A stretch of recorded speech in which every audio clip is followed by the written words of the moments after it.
Hi, everybody. I just want to show you one place where you might be able to find some scholarly articles on your research topic.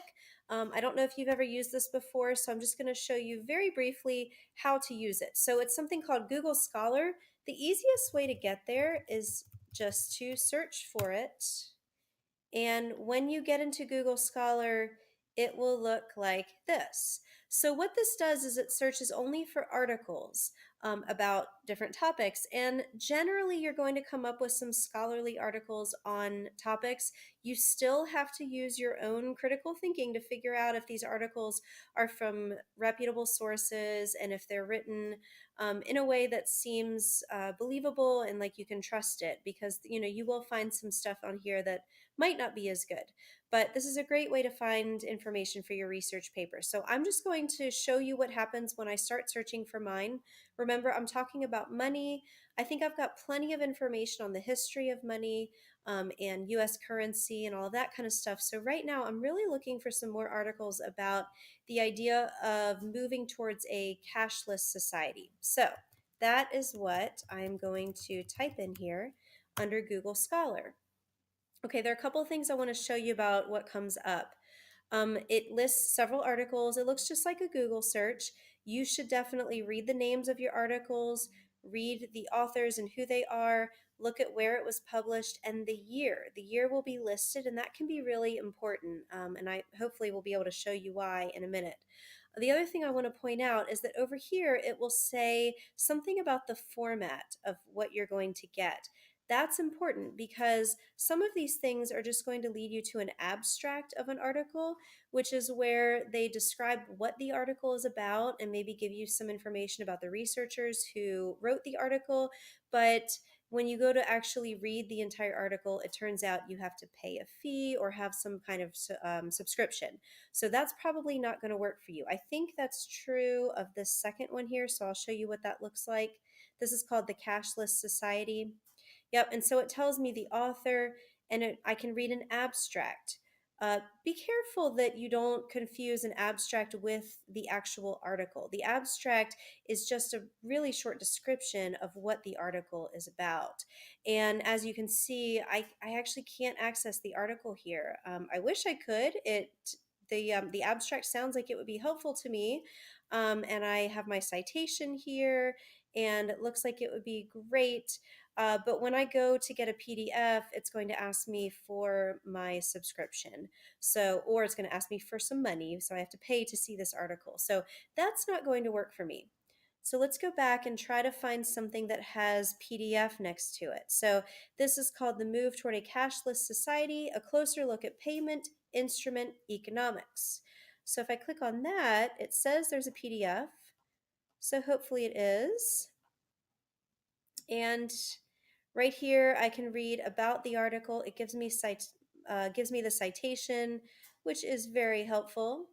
But let's see if I can actually get the article here. Free access, download PDF, and there it is. A nice 24-page article that I can read and learn everything I could want to know about the economics of a cashless society. So if I choose to use this, this could be very helpful for my paper. All right, I want to show you one more thing that I just think could be interesting depending on your topic. I found one article down here. Now notice this is called Credit Cards, a Prelude to the Cashless Society.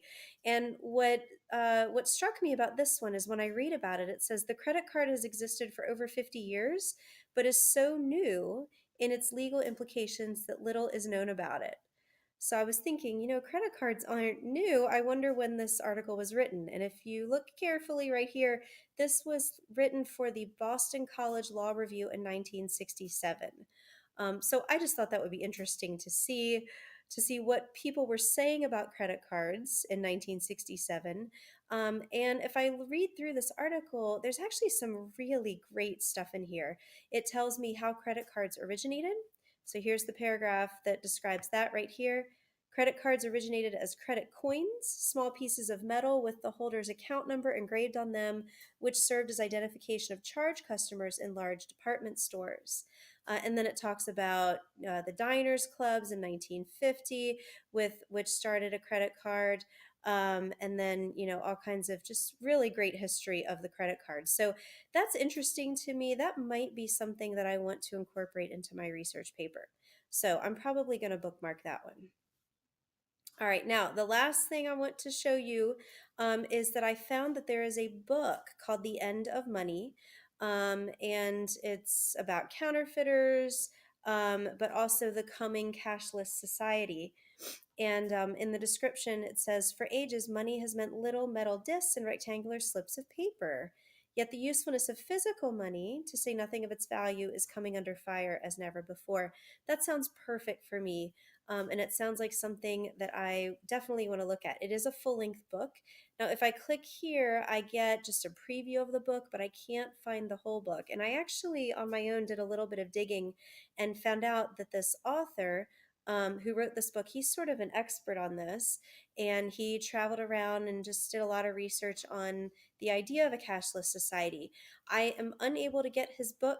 I tried to order it, the library doesn't have it.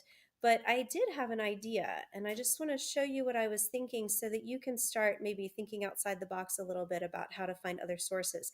His last name is Wolman, Wolman, and I found that here just listed under the book. So what I can do is I can Google David Wolman, Cashless Society, YouTube. I'm just curious about whether he might have a YouTube video where he discusses this. And guess what? He does. So, this is a YouTube video where David Wolman advocates a cashless future and gives a series of arguments in defense of that. And so, this is a YouTube video I'm definitely going to watch. It's 17 minutes long. I'm thinking it might have some great information for me. And I can definitely cite that YouTube video in my research paper. I can show you all how to cite a video. But I just found that by doing some thinking, I knew this guy had written a book. I wanted to look at him some more. I wanted to see if he had any videos, and here we go. So that's the kind of thing I want you doing as you're looking for your sources. All right, good luck.